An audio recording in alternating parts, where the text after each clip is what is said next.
환율 1,500원 돌파는 이제 가상의 시나리오가 아닐 수 있습니다. 전 세계적으로 달러가 약세를 보이고 있다고 하는데 도대체 왜 원달러 환율만 1,480원을 찍은 걸까요? 숫자는 때로 언어보다 더 잔인하게 진실을 말합니다.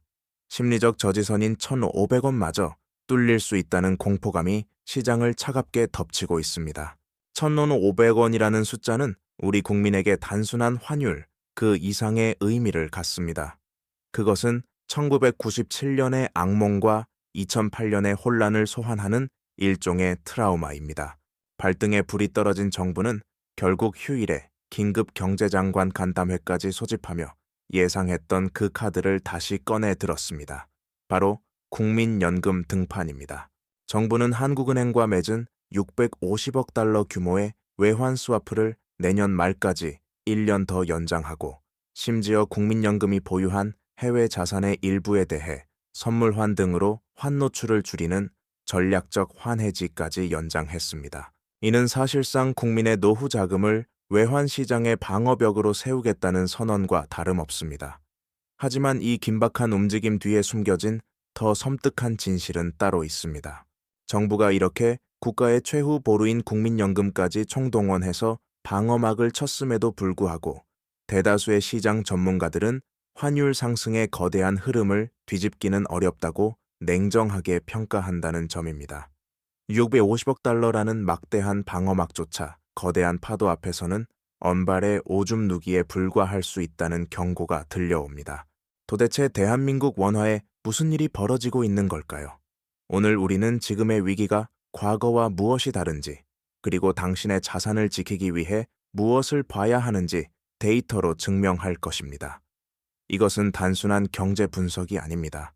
바로 당신의 생존을 결정지을 거대한 판짜기에 대한 기록입니다. 원화가 왜 이렇게 힘을 못 쓰는지 그 근본적인 원인을 데이터로 파헤쳐 보겠습니다. 흔히들 돈을 너무 많이 풀어서 그렇다고 막연하게 이야기하는데 과연 그게 전부일까요? 아닙니다. 지금 원화는 말 그대로 안과 밖에서 동시에 얻어맞고 있는 이중 고통의 형국입니다. 마치 샌드위치처럼 양쪽에서 압박을 받고 있는 것이죠. 첫째는 외부 요인, 즉 지긋지긋한 한미 금리 격차입니다. 숫자로 보면 상황은 더 명확해집니다. 현재 미국의 기준 금리는 3.75%입니다. 반면 한국의 기준 금리는 얼마일까요? 2,050%에 머물러 있습니다.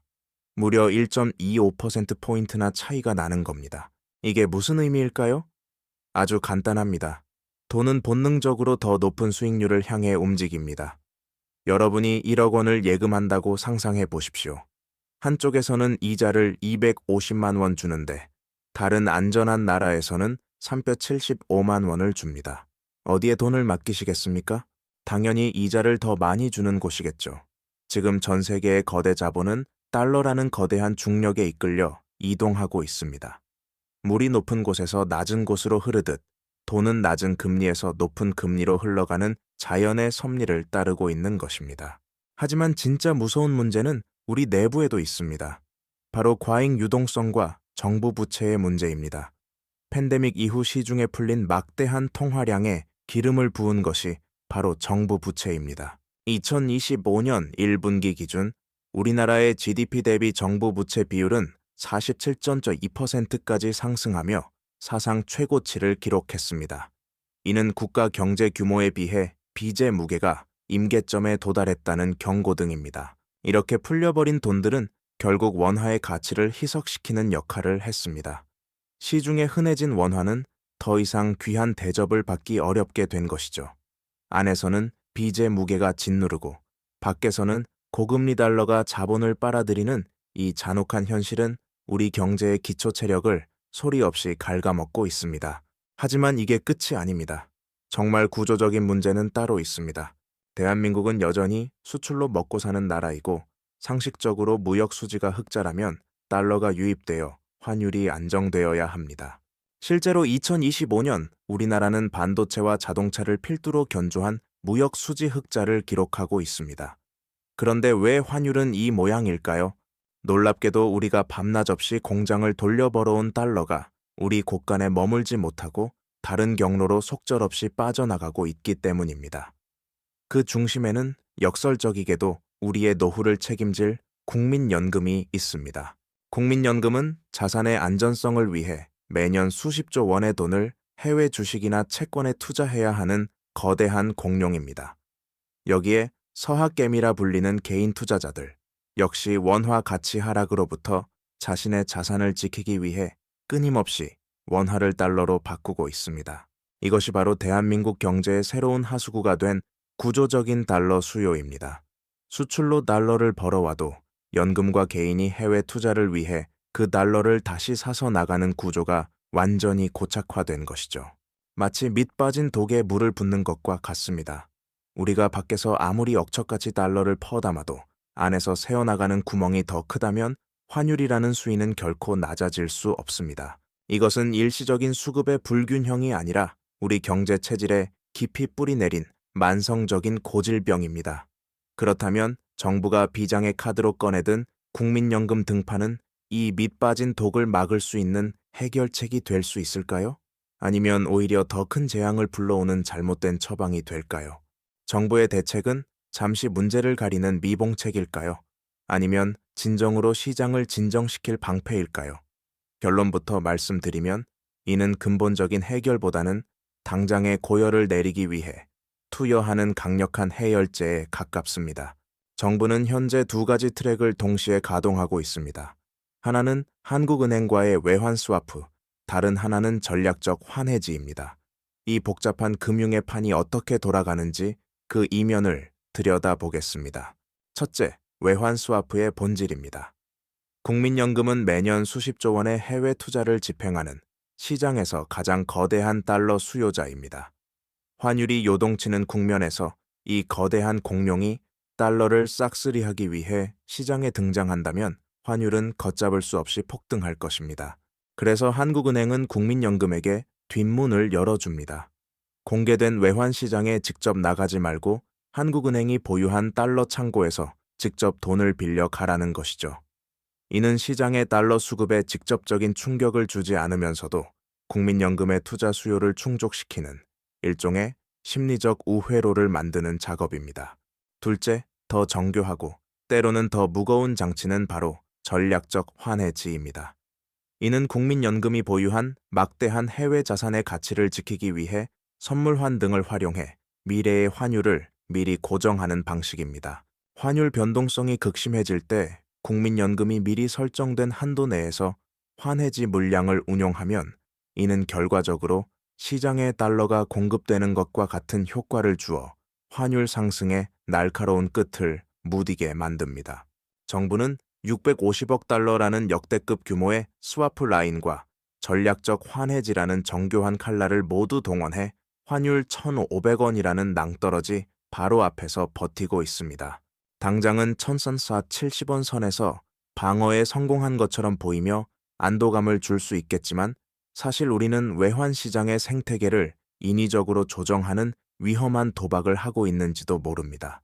하지만 바로 여기서부터 진짜 문제가 시작됩니다. 이건 근본적인 치료가 아니라 증상만 잠재우는 마약성 진통제와 같습니다. 왜 그럴까요? 첫째, 국민의 노후 자금인 연금의 수익성이 심각하게 훼손될 수 있습니다. 국민연금의 존재 목적은 오직 하나, 수익을 극대화하여 우리 모두의 노후를 책임지는 것입니다. 그런데 환율 방어라는 정부의 특수 목적을 위해 억지로 달러를 팔거나 가장 유리한 시점에 환전을 하지 못한 채 정부의 눈치를 보게 된다면 어떻게 될까요? 이 과정에서 발생하는 환율 변동에 따른 추가 수익 기회 폭이나 해지 비용은 결국 중장기 수익률의 하락으로 이어집니다. 환율을 막겠다고 국민의 노후 자금을 외환 시장의 총알바디로 내몰고 있는 셈입니다. 둘째, 외환 보유액에 기만적인 착시 현상이 일어납니다. 스와프를 통해 국민연금에 빌려준 달러는 장부상으로는 여전히 외환 보유액으로 잡힙니다. 나중에 돌려받을 돈이기 때문이죠. 하지만 진짜 위기가 터졌을 때 한국은행이 당장 금고에서 꺼내 쓸 수 있는 진짜 현찰은 그만큼 줄어든 상태입니다. 장부상의 숫자는 건재해 보이지만 정작 위급한 순간에 동원할 수 있는 가용 유동성은 메말라가는 구조입니다. 셋째, 인위적인 억누름은 결국 더 거대한 폭발을 부릅니다. 지금의 환율은 경제 체력으로 버티는 가격이 아니라 수요와 공급을 억지로 뒤틀어 만든 가공의 수치입니다. 거대한 댐의 균열을 손바닥으로 막고 있는 형국이죠. 이 손바닥을 치우는 순간, 혹은 막을 힘이 다하는 순간, 환율은 그동안 억눌렸던 에너지를 한꺼번에 쏟아내며 시장을 집어삼킬 것입니다. 결국 이 미봉책은 문제를 해결하는 것이 아니라 더 깊게 곪게 만들 뿐이며, 그 대가는 고스란히 국민 전체의 고통으로 돌아오게 됩니다. 우리는 위기의 순간마다 습관적으로 과거를 돌아보며 위안을 얻곤 합니다. IMF 때도 견뎠는데, 2008년 금융위기도 이겨냈는데 라며 스스로를 다독이죠. 하지만 냉정하게 말해 이번 2025년의 위기는 과거 우리가 경험했던 위기들과는 그 유전자부터가 완전히 다릅니다. 과거의 경험과 해법에 기대어 안일하게 대처하다가는 정말 돌이킬 수 없는 상황에 직면할 수 있다는 뜻입니다. 도대체 무엇이 우리를 이토록 낯선 공포로 몰아넣고 있는 걸까요? 첫째, 1997년 외환위기는 명확한 외화 유동성 위기였습니다. 당장 갚아야 할 달러 빚은 산더미인데 나라 금고의 달러가 바닥난 사태였죠. 마치 카드값 낼 돈이 똑 떨어진 월급쟁이 신세와 같았습니다. 둘째, 2008년 글로벌 금융위기는 미국발 태풍이 전 세계를 덮친 신용 경색이었습니다. 우리 집이 아니라 옆집에 불이 났는데 그 열기가 너무 뜨거워 우리 집까지 그을린 경우였죠. 글로벌 금융 시스템 전체가 얼어붙어 돈줄이 막혔던 시기입니다. 하지만 2025년 지금은 다릅니다. 지금은 달러가 부족한 유동성 위기도 금융 시스템이 마비된 신용 위기도 아닙니다. 바로 원화의 가치가 구조적으로 압박받는 가치 평가의 위기입니다. 1997년 당시 39억 달러까지 떨어졌던 외환 보유액은 현재 4천억 달러 안팎을 유지하고 있습니다. 금고는 차 있는데 그 금고 안에 있는 돈의 가치가 속절없이 떨어지고 있다는 점이 가장 무서운 대목입니다. 과거에는 반도체와 자동차 수출만 잘 되면 달러가 쏟아져 들어왔고 그 힘으로 위기를 돌파했습니다. 하지만 지금은 무역 흑자를 기록해도 환율이 오르는 수출의 역설이 벌어지고 있습니다. 과거의 성공 방정식이 더 이상 통하지 않는 세상, 우리는 지금 한 번도 가보지 않은 길 위에 서 있습니다. 이 상황을 비유로 설명하자면 이렇습니다. 과거 우리가 겪었던 경제 위기는 몸 안에 피가 부족해서 생기는 급성 빈혈과 같았습니다. 외부로부터 수혈을 받고 영양가 높은 음식을 먹으며 버티면 시간이 지나 회복될 수 있었죠. 하지만 2025년 지금의 위기는 본질부터가 다릅니다. 우리 몸 안의 피는 충분한데 이 피가 심장으로 돌아오지 않고 상처난 부위를 통해 계속해서 몸 밖으로 빠져나가는 만성 출혈피에 가깝습니다. 외환 보유액이라는 숫자는 장부상 든든해 보일지 모르나 그 속을 들여다보면 원화라는 가치가 글로벌 시장에서 매력을 잃고 더 높은 수익을 찾아 끊임없이 이탈하는 구조적 붕괴가 진행 중인 것입니다. 이것이 우리가 과거의 해법이 통하지 않는 새로운 종류의 위기를 훨씬 더 무겁고 심각하게 받아들여야 하는 본질적인 이유입니다. 그렇다면 정부는 이 구조적인 문제를 어디까지 인식하고 있으며 어떤 우선순위를 두고 있을까요? 여기서 우리는 냉정해져야 합니다. 정부의 선택이 항상 순수한 경제 논리만으로 이루어지는 것은 아닙니다. 역사적으로 거대한 외부 충격은 종종 정책의 방향을 급격히 트는 결정적 계기가 되곤 했습니다. 환율 불안처럼 국민 모두가 피부로 느끼는 위기는 평소라면 강력한 저항에 부딪혀 추진하기 힘들었을 민감한 개혁 과제나 구조 개편을 정당화하는 명분이 되기도 합니다. 이는 특정 국가만의 이야기가 아니라 정치경제학에서 반복적으로 관찰되는 현상입니다. 따라서 우리가 주목해야 할 것은 누군가 의도적으로 위기를 키웠느냐는 의혹이 아닙니다. 지금 이 위기 프레임이 어떤 정책적 결단을 가능하게 만들고 있으며 그 결단이 개인의 삶에 어떤 파장을 몰고 올 것인가를 직시해야 합니다. 그 거대한 소용돌이 속에서 개인은 더 이상 정부의 판단에만 내 삶을 온전히 맡기기 어려운 지점에 도달했습니다. 우리는 언제 움직여야 할까요? 사실 환율이 1,480원을 위협하는 지금 당장 대비를 시작해야 합니다. 이미 경고등은 선명하게 켜졌으니까요. 하지만 앞으로 상황이 단순한 위기를 넘어 통제 불능의 단계로 진입한다면 시장은 우리에게 마지막 최후의 신호를 보낼 것입니다. 제가 딱 3가지 절대 놓쳐서는 안 될 심화 단계의 위험 신호를 짚어드리겠습니다. 만약 대비를 미루다가 이 신호마저 보게 된다면 그때는 정말 늦은 겁니다. 첫째, 정부의 약발이 전혀 먹히지 않는 순간입니다. 앞서 말씀드린 국민연금 스와프와 전략적 환해지가 본격 가동되었음에도 불구하고 환율이 천지살 500원 위에서 내려오지 않는 상황입니다. 이는 정부가 가진 가장 강력한 진통제를 투여했는데도 고열이 떨어지지 않는 것과 같습니다. 둘째, 외국인의 묻지마 투매가 시작될 때입니다. 단순히 하루 이틀 파는 것이 아닙니다. 외국인이 삼성전자나 하이닉스 같은 한국의 간판 기업 주식을 가격 불문하고 던지며 떠나는 흐름이 지속된다면 이는 단순한 차익 실현이 아닙니다. 한국이라는 배 자체가 침몰할 것 같으니 구명조끼를 입고 뛰어내리는 거대한 엑소더스입니다. 셋째, 뉴스에서 애국심이나 개인의 희생 같은 단어가 빈번하게 흘러나올 때입니다. 이것이 가장 무섭고 확실한 신호입니다. 기업들은 달러를 팔아 달라거나 국민 여러분의 협조가 필요하다는 식의 멘트가 등장한다면 그것은 역설적으로 정부의 곳간이 비었다는 백기투항 직전의 신호입니다. 이 3가지 신호가 보이기 전에 우리는 미리 움직여야 합니다. 그때 가서 움직이면 대응이 아니라 공포에 질린 탈출이 될 뿐이니까요. 거대한 정부의 체스판 위에서 벌어지는 일들을 분석만 하고 있을 수는 없습니다. 분석으로 끝나는 지식은 때로 우리를 더 무력하게 만들 뿐이죠. 이제는 거친 파도 속에서 당신의 삶을 지탱해줄 개인용 구명보트의 구체적인 탑승 매뉴얼이 필요합니다. 이 구명보트는 당신의 투자 성향에 따라 3개의 칸으로 나뉩니다. 첫 번째 칸은 가장 안전한 1단계 안정형입니다.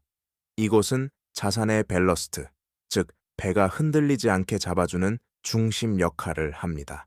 여기 실어야 할 것은 달러 예금과 미국 단기 국채입니다. 달러 예금은 직관적이며 미국 단기 국채는 세계에서 가장 안전한 자산으로 꼽히는 미국 정부의 빈문서에 투자하는 것입니다. 이 전략의 핵심은 원금 손실 위험을 최소화하면서 환차익이라는 2마리 토끼를 잡는 데 있습니다.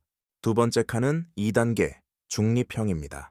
수비만으로는 자산의 실질 가치 하락을 완전히 이길 순 없기에 적절한 공격이 필요합니다. 여기에는 미국 경제 전체의 성장에 투자하는 VOO나 SPY 같은 S&P 500 지수 추종 ETF를 싣습니다. 이를 보유하는 것만으로도 애플, 마이크로소프트 같은 세계 최정상 기업 500개에 분산 투자하는 효과를 냅니다.